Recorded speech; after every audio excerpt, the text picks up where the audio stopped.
Hello, everyone. Today we are with James Drudge. Thank you for joining me. Thank you so much for having me. Of course. Welcome back. It's good to be back. How are things going? Good. How are things with you? Just normal. We're running for office just on the Texas border, and it's been an interesting experience this cycle, to say the least. Well, we're going to dive into the border. Tell us a little bit about what you saw. Where do I start? There were so many different things going on. So I'm working with, I'm running for office in Florida's 12th Congressional District. And I went through a biblical citizenship course and also teach biblical citizenship, but went to a Patriot Academy thing out in Texas, which I highly recommend anybody who's seeing this, who's never heard of it. Rick Green and Patriot Academy do this really cool thing where they take over the Texas Capitol, and students can come in and learn about how legislative procedures work. They do mock committee sessions, but the students take over one section, and then I was with a group of military veterans that took over the Senate side. So the students worked out of the House side, and then the older folks, us military veterans, and then people that just were interested in the Constitution worked out of the Senate side, and we passed legislation. I'm telling you that because I met this really great candidate named Steve Boyd. He's running for Congress in Minnesota, and our two campaigns have kind of teamed up a little bit. Both love the Lord, both very conservative, believe in the Constitution. And I said, hey, do you want to go to the border? And he was like, yeah, let's do it. We talked about going a few times, and then it kind of just worked out. We timed it. I had something happen with my dad, and my dad passed away at the end of the year. We weren't able to go when we were trying to. So we planned a date. Little did we know that things were going to pop off in Eagle Pass just 2 days before we went. You probably saw it or heard about it on the news where the federal government came in and they were cutting razor wire that had been put up by the Texas National Guard. Well, we were in Eagle Pass the day that was going on, and right the day after the Supreme Court said that the Border Patrol could do that again. We went to Eagle Pass first, and I'll be honest, on the ground in Eagle Pass, things were pretty quiet. And part of that was because these coyotes or these smugglers are smart. If there's one area that gets a lot of media attention and then all of a sudden Texas starts, putting pressure there, well, then they're going to go to an area of the border where there's less pressure. So it's kind of a cat and mouse game. So we didn't see like massive loads of migrants coming across. However, there were illegal aliens coming across all over the place. One thing we learned, so we got there, and I would highly encourage you to chat with, I'll get you his name after this. His name is Doc Pete Chambers, former Special Forces guy, and he is organizing a lot of what you see. He did the truck rally that was down there on the border, and he gave us some insight and lined us up with, literally told us, we had booked hotel rooms that night, and he goes, there's going to be action somewhere in between Laredo and Roma tonight. You need to start heading there. And we're like in our hotels already. I was like, guys, let's go. So there was 4 of us. We had some security with us, and then we had a videographer with us, and Steve. And we rolled middle of the night down 83, which it was wild because we're running basically along the Rio Grande. And we went from Eagle Pass to Laredo. When we got to Laredo, it was probably around midnight, where we encountered the end of a high-speed pursuit. And it was a 16-year-old. This information, too, we found out from Border Patrol after the fact. They weren't allowed to release this. We reached out to Border Patrol, and they wouldn't give us this information willingly. Some of the agents secretly called us and then provided us with these details. But, this is what's partially wrong and why I'm running. I'm former military public affairs, and the taxpayer has a right to know what their tax dollars are being spent on. And when the U.S. government refuses to release information that's basic, we weren't asking for troop movements on when we plan to invade a country. We're asking like, hey, what's the nationality of the person that you arrested? That should be a basic thing that you could give us, right? Are they a citizen? Why did you arrest them? What are they charged with? These are basic questions. Didn't ask for a name because I understand sometimes juveniles are treated as juveniles, and that's been a way that things go where we don't release names of juveniles. Okay, but you could still tell us the age, why they were arrested, what they were doing. Everybody should know that. It's part of our rights to know what crimes people are being charged for, right?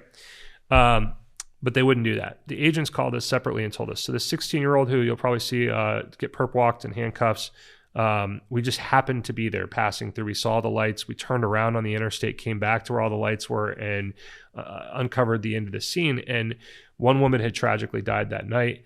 4 people have been ejected out of the vehicle. So the one woman died. It was packed full of 9 illegal immigrants that were coming here. And one of them died that night. Another one was not expected to survive. But when we asked Customs and Border Protection for information, they would not provide anything to us. So we got the real details from the agents that were on the ground, who called us secretly from private numbers after the fact and said, "We're not supposed to be talking to you." Well, I mean, that alone is like a red flag for where we used to have a transparent government that would tell the taxpayer. When I was in the Coast Guard, the policy for the Department of Homeland Security was maximum disclosure with minimum delay. You want to maintain credibility. You want to maintain faith with the public and trust with the public. And if you're not telling the public what you're doing and why your tax dollars are being spent, I just have some problems with that. So we leave Laredo, headed to Roma. Now, we were informed that Roma is heavily cartel territory. Like, the cartels operate 60, 70 miles inland in that area in the United States. This area is wild. It's a very cool town. If you were just driving through, like, I was thinking about, like, I would love to bring my wife here. It's cute. It's quaint. There's like this old little cathedral, and there's the little town square was lit up. Like, it was beautiful. Really? But you could tell the area right around there was very depressed. There was on the other side of the river, there's gang wars and cartel wars. There's shootouts regularly. And me and the guy who was doing security for us, we walked across the river and actually entered Mexico. We went the legal way. But we walked over, and Border Patrol was like, "You did what?" Like, they couldn't believe that we walked over. We just wanted to see what it was like. But it looked like a third world country, as you would expect. And they were like, "We would never cross. Like, there's areas that you cross the border, but you don't apparently cross there." We didn't really go far.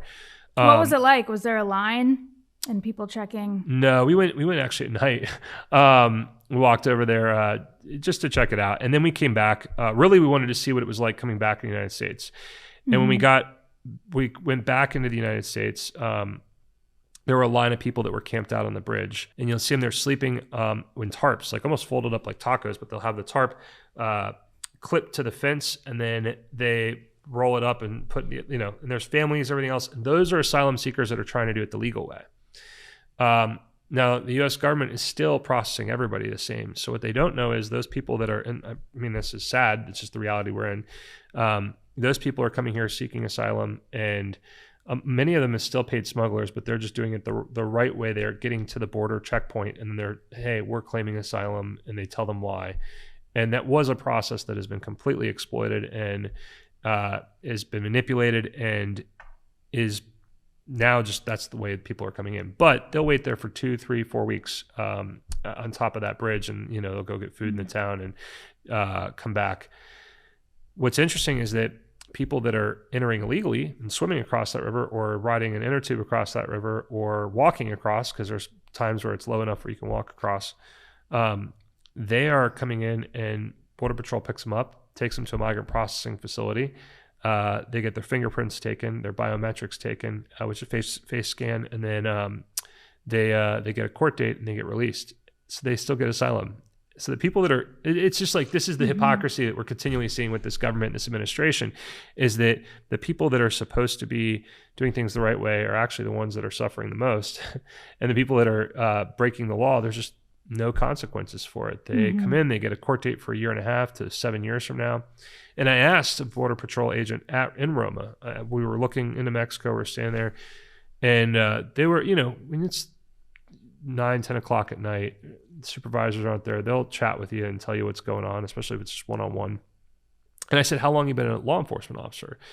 And he laughed at me, and he goes, I used to be a law enforcement officer. And he's wearing a Border Patrol uniform, right? He goes, "I used to be a law enforcement officer when I was a street cop, but now I'm really a chauffeur. I pick up migrants that are here legally. I take them to a processing station. They're released a few hours later." He goes, "We're not enforcing any laws." And we kept asking these Border Patrol agents everywhere we went. We said, "What do you need? Like, what is it that you need? Do you need a border funding bill?" Because that's what your Republicans and Democrats talk about. Oh, we need to pass a border funding bill. And that's laughable. Not a single one of them said that. We talked to the Coast Guard, we talked to CBP, we talked to Border Patrol, and none of them wanted a border funding bill. They just want to be able to do their job. This is an executive branch issue. This is the end of Title 42. Everyone that we spoke to acknowledged that Title 42 had been working. And really what we're seeing is anarchy. Like this is, which I love that we can talk about on this program, but this is what happens when you watch a society deal with the struggles between godliness and godlessness. You know, when you're pursuing God and you're doing godly things, there's law and there's order and there's people have respect for the law. In a society where you have godlessness, you have everybody has their own truth. They have their own value system, and people don't want to enforce laws. So what do you see happening? You see exactly what you would expect to happen if you're a student of the Bible or of history. You see lawlessness, you see anarchy. And the reason that people like Steve and myself are running are to hopefully get to a point where the next step in this process would be tyranny. We do not want that to happen. You know, after anarchy throughout history, from a biblical standpoint, you'll see anarchy happen, and then people want it ended, right? They want the anarchy ended, and they demand somebody to fix it, and they're willing to accept a tyrant. And I don't want to see that. Like, if we work the Constitution and get back to what the founders believed in, the basic values of the Constitution, and I really believe we can save our country. Things like that you guys have promoted here, biblical citizenship, liberty pastors, salt and light, all these things are critically important and valuable to saving our country. And that's why we're running for office is to hopefully get back to those basic foundational values that our founders believed in. But yeah, it was a wild trip. We went to, after that, I guess I should say more, right? We went to McAllen, Texas. And this is all along 83. And if nobody's ever been, I would encourage you to go. The beauty about Texas, just take security, please. I mean, well, look, I had to go somewhere else or I would have been packing. We did have 2 people with guns, which, the beauty about Texas is that you're allowed to open carry. I normally, just from a strategic standpoint, wouldn't open carry. I have my concealed carry permit. I would have done that, but I was flying to another state after that, and it complicated things because I couldn't have a check bag. Anyways, that's why I didn't carry on this trip in particular, but usually I would have been. But it wasn't, I mean, if you're the typical American and you're not a threat to these groups, I mean, I wouldn't necessarily be worried about, driving on 83. There's Border Patrol everywhere. You'll see a Border Patrol vehicle every couple miles.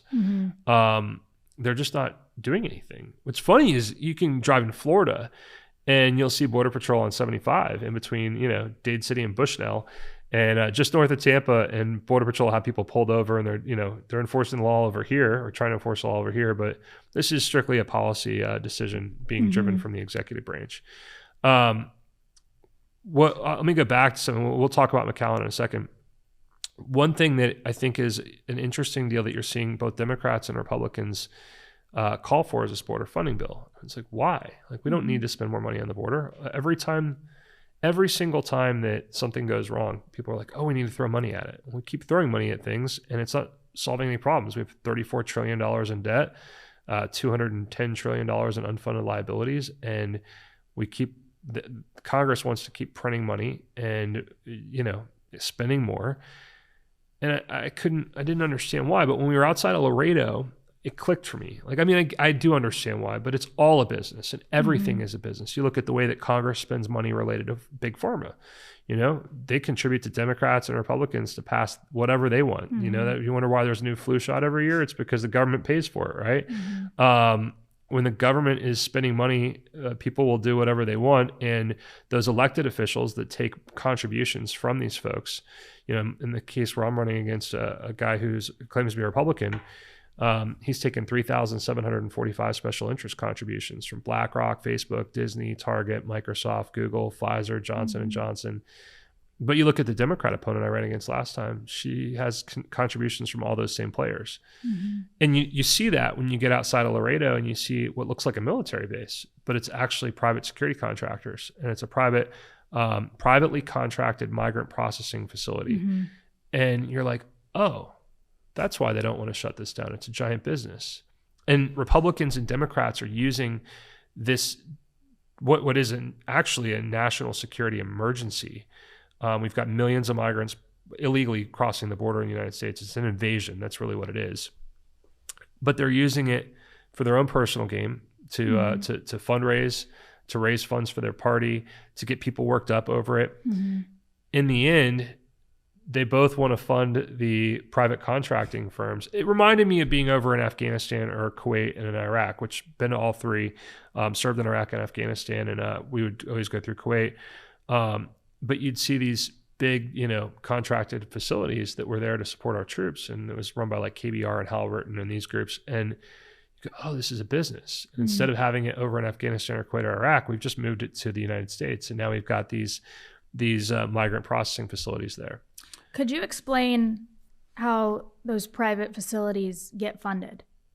Well, I mean, through Congress ultimately. Okay. So there would be a contract. There's a contract request or a procurement request, but ultimately the funding comes through Congress. The House would pass it and the Senate would pass it. And then more money would be set up for those agencies, Border Patrol, CBP, ICE, to contract with a group, and they put out sometimes if it's, and I don't know all the specifics on this. I'm not in Congress yet. I've never served in Congress. I'm a small business owner. I'm a veteran, and I love the Lord. And I said, I'm going to run because I'm tired of the people that are currently in office, a bunch of corrupt people that are influenced by money and power, and they want to keep that power. But the way that you would typically see it is that they would post a contract and people would bid on that contract, and then but it would be based on the money they have. But when you have an emergency or there's emergency funding, there's all sorts of money they can throw around, and then they can award contracts without the typical oversight. We're watching a business basically take place, and there's a lot of money to be made in that. And then you have the NGO groups that are also on the take. So you'll see in some of the video that we provided, this is in McAllen, Texas. We went to this, we got a tip about going to this city park. It's down on the Rio Grande on the river. Mm-hmm. And it's wild. It's, from here to the other side of the room is Mexico, right? On one side of the river, the other side of the river. And you can go there, but what's insane is that half of it's blocked off, and there's all this yellow fencing, and it says like COVID zone. And it said that, but that's not what it was. It was a migrant processing facility, but it wasn't, it was the other one. So after they get out of, all right, migrant gets either picked up illegally or comes in and claims asylum the right way. They go to the migrant processing station, they get transported there, they get their fingerprints done, biometrics done, and they get a court date. They'll get their court date about 1.5 to 7 years, depending on, the time frame. Mm-hmm. Not sure exactly how that's picked. This is according to what we were told by Border Patrol. Mm-hmm.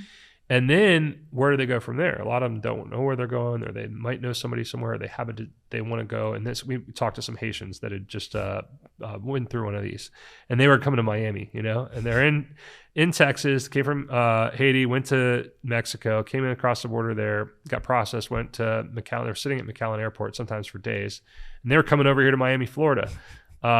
They wanted to work, and you know what? Like, hey, God bless them for wanting to work. I appreciate they're coming over here to want to work, but there has to be a legal process to this. We have to enforce the law. Otherwise, it's lawlessness and it's anarchy. So, but after they go through the ICE processing facility, which is privately contracted, then they go to an NGO group, and in this case, Catholic Charities was paid for this. So they have a contract with the city, and that's probably funded through federal dollars as well. I would imagine, because there's an emergency happening, and they probably get federal funding for that. But half the city park had been blocked off. Now, it wasn't open to citizens. You couldn't go in there. You weren't allowed to. In fact, security stopped us. The sheriff comes up. I was calling the public information officer to find out what's going on, demanding answers. And they were like, you can't go in there. We're like, well, what is it? We just want to know what it is. Like, you are occupying a city park, which is paid for by taxpayers. Can you tell us what's going on? Come to find out, it's Catholic Charities. And because of the amount of migrants that they're seeing, illegal migrants and migrants in general that they're seeing at McAllen, which is important. We should really call them what they are, illegal migrants or illegal aliens. It's hard to break what we've been conditioned to say over the past decade, where they, always use that purposeful word migrant. But most of them are illegal migrants or illegal aliens that have come here the wrong way. And after they get done with the contracted facility through the government, then they come over to a group like, in this case, Catholic Charities. And Catholic Charities feeds them, gets them clothes. These guys have brand new Nikes on. And then they get, where do you want to go? All right, well, they line them up with a group wherever they're going, and they pay for their airfare, and they just disperse them all throughout the country. And that's also in part paid for by our tax dollars. Mm-hmm. It was a very eye-opening trip, to say the least. Mm-hmm. What's the solution? It's leadership. And I think that it all boils down to the White House. Like, that's it. And the Attorney General and enforcing the law. And if the Attorney General is being told by the president not to enforce the law, then that's the problem. And, I have kind of a common sense approach to this. I think if people aren't going to do their job, you stop paying them. Like, if the executive branch isn't going to enforce the laws of the Constitution that they swore an oath to support and defend and to uphold, then we shouldn't pay them. That would be, I don't want to spend any more money. Again, we have a spending problem. We spend $6.2 trillion a year. We take in $5 trillion. That's a spending problem. We need to figure out how to cut the budget. So I would start with the U.S. attorneys, the Attorney General, the president, their secretaries, everybody who works in the White House. I'd apply pain at the executive branch. And Congress has the authority and jurisdiction to do that.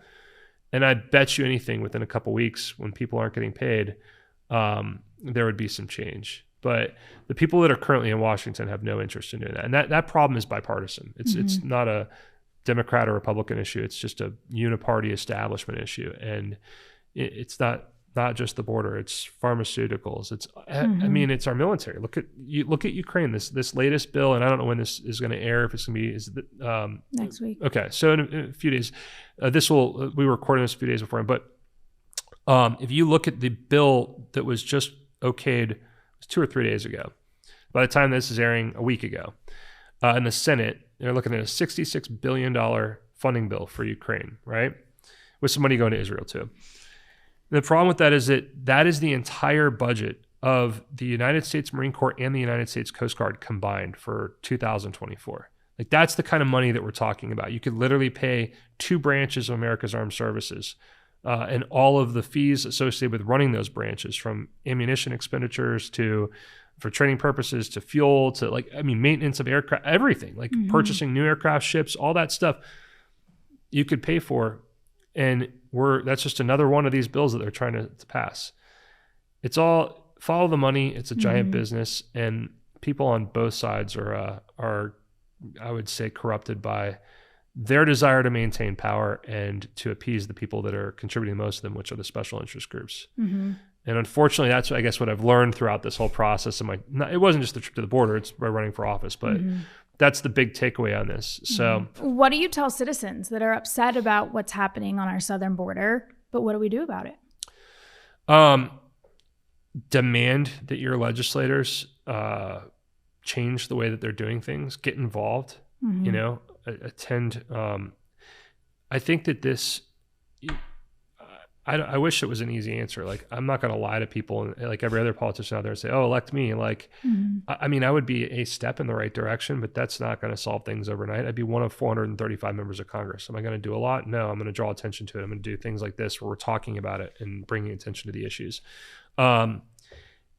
This is going to take a massive cultural change in America. It's going to take churches starting schools. That's how you put the Bible back in schools. Churches can start schools. In Florida, that's a great opportunity there's a church in Lake Wales that started a school. A year ago, they have 104 students enrolled. They have 140 students on the waiting list right now. Well, it makes sense because you go to a church for the values, right, that the pastor upholds and preaches to the congregation. Therefore, you would also want to send your child there to learn and grow in the same way that you are Sunday mornings at church, but throughout the week. Well, what's the Great Commission say? Go and make disciples, right, of all nations, baptizing them in the name of the Father, Son, and Holy Spirit, and teaching them to obey everything I commanded, right? Well, teaching them, make disciples, right? What better way for a church to make disciples than to have a school? And in Florida, there's no reason for a church not to have a school anymore. We have vouchers. The money follows the student. See, every student, I think it's $8,000 that is given to a school. So if the student goes from public school to a church, that money follows that student. So I say, you ask the question, like, what can people do? Get involved. Take a biblical citizenship class. Become salt and light. Salt and light, Jesus says we need to, be salt and light, right? What does that mean? It means go to your city council meetings. Pray for your elected officials by name. We're called to do that from a biblical standpoint. You go to these city council meetings, go to these county commission meetings, go to your school board meetings, contact your federal elected officials. And I'm saying the local stuff because it's just as bad as the federal stuff. But you've got to start teaching people basic biblical values again. And that's not a call to, I mean, look, I would love for everybody to become a Christian and to know the Lord. He's changed my life. It's been awesome. I can't, I wouldn't change it. It's been the best experience ever. The Lord has really changed my life. At one point, I was headed down a totally wrong path, and my business was failing, my marriage was failing. And don't get me wrong, life's not perfect now, but I would much be rather rolling through life with Jesus driving than me, it's been a great experience. And there's no better joy than getting to know the Lord and reading the Bible, praying. That's really the way we fix our country. Read the Bible, pray, and trust in the Lord. And God's a big God. He does big miracles. Like, he created all of this. If you can get past the first 10 words of the Bible, which is, right in the beginning, God created the heavens and the earth. That's the biggest miracle ever. Like, people are like, I don't know how somebody could walk on water. Well, if he can create the heavens and the earth, like, he can do whatever. And he could certainly save America if he can create the heavens and the earth. So prayer, getting involved, learning the Constitution, learning how you're to be involved. Most people don't know because schools have purposely, like, the curriculums have changed. And I think that's because we have a bigger enemy. I think that Satan's always working against us. I think that a lot of these people get into it with the best of intentions. It's not a stab at, public school educators. I think they really did get into it with the best of intentions. But I think that they get handcuffed by what they're allowed to teach by, policymakers and, oh, you don't want to offend somebody. Okay. Well, if the churches do it, then you can put Bibles back in schools. Beyond that, calling your federal elected officials, get involved, door knock for candidates, make phone calls, phone bank for candidates, get good, godly candidates elected, people that love the Lord. And the reason that I say that is that, again, we're not trying to create, mandated theocracy here in the United States where you have to, no, I want less federal government. I want real freedom. I want less federal government, push the power back down to the states. But I say that because if somebody has good biblical values, they're going to agree that it's wrong to steal. It's wrong to, lie, cheat, murder, take bribes. All those things are wrong. And we have a group of elected officials now that has no problem with it. They call it, lobbying. They call it special interest, contributions, right? Like, other committee campaign contributions is what it's called. If you look it up on the FEC's website, that's how we fix it. It's not an overnight thing, but enough people get upset about it. Yeah. You've got 10 million migrants, illegal migrants that have come here that are in the past few years. We had over 300,000 in the month of December. These numbers are astronomical. They're radically changing the United States of America. It's a national security threat.